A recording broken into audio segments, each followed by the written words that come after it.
se nós estamos em um momento de sofrimento emocional e respondemos com revolta, com desânimo, com desespero, com rebeldia, com queixa, nós estamos impondo uma resistência ao nosso sofrimento. Nós estamos resistindo ao sofrimento.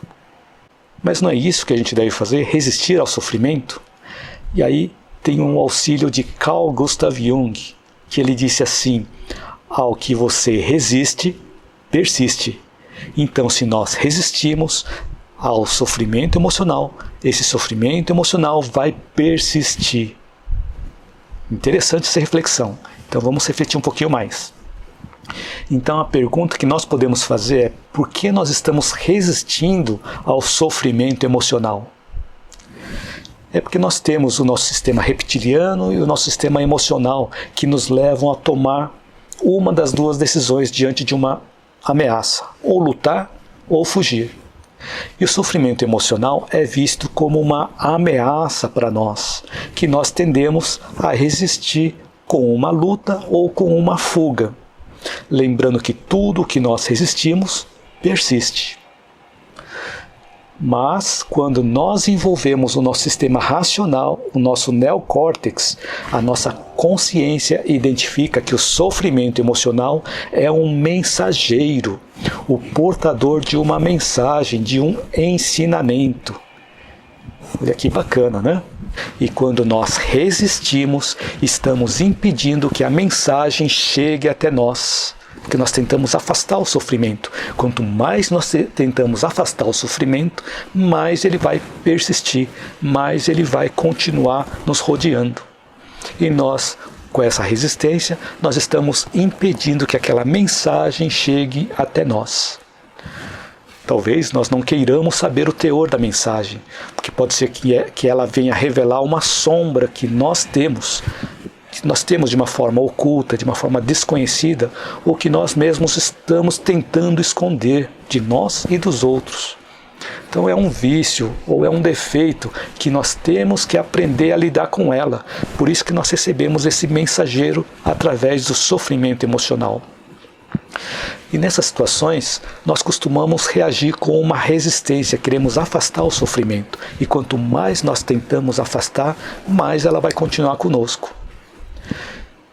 Aí tem uma pergunta: qual a diferença entre reagir a uma pergunta ou responder a uma pergunta?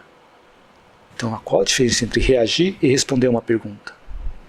Então, quando nós reagimos a uma pergunta, nós estamos colocando o nosso lado instintivo, o nosso hábito.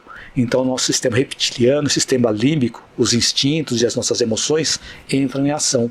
Então, é aí que, quando nós reagimos a uma pergunta, nós estamos colocando o nosso lado instintivo em ação. Nós estamos colocando o nosso hábito, o nosso automatismo em ação. Enquanto que, quando nós respondemos a uma pergunta, nós temos que pensar. Aí entra o sistema racional, entra o neocórtex em ação. E aí a nossa consciência, a nossa lógica e a nossa razão vão refletir e dar uma resposta. Então essa é uma diferença entre nós reagirmos a uma pergunta e nós respondermos a uma pergunta. Então é importante nós buscarmos as respostas e não reagirmos às coisas. Então notem que o mensageiro ele é fiel à ordem recebida pelo remetente. Quem é o remetente? É o remetente divino, Deus ou universo, que está nos enviando uma mensagem para que nós possamos aprender. E quando nós resistimos ao sofrimento emocional, a mensagem vem de formas repetidas, através de diferentes meios, diferentes cenários. Então, cada vez que nós resistimos a um sofrimento, queremos evitar um sofrimento, eles começam a aparecer de formas diferentes e de formas repetitivas na nossa vida, em várias situações da nossa vida, até que nós possamos aceitar e aprender com aquilo. Lembrando daquela frase de Carl Gustav Jung: tudo o que resistimos persiste. Então, o que acontece quando alguém quer nos atormentar, mesmo que seja por brincadeira? Eu já passei por várias situações de bullying. Então, nessas situações de bullying, quanto mais eu tentava resistir, mais as pessoas ficavam me atormentando, por brincadeira até. E eles achavam graça com isso. Então, quanto mais nós resistimos, mais as pessoas continuam nos perturbando. Só que quando nós aceitamos e entramos na brincadeira, ela começa a perder a graça. Ela deixa de nos incomodar, deixa de ser um adversário para nós, deixa de ser um opositor, porque agora ele se sente acolhido. Por exemplo, existem artes marciais, eu vou comentar 2 artes marciais. Uma delas é o Karatê.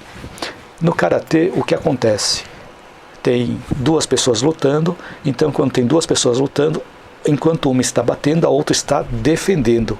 E a outra está defendendo, segurando ou resistindo àquela batida.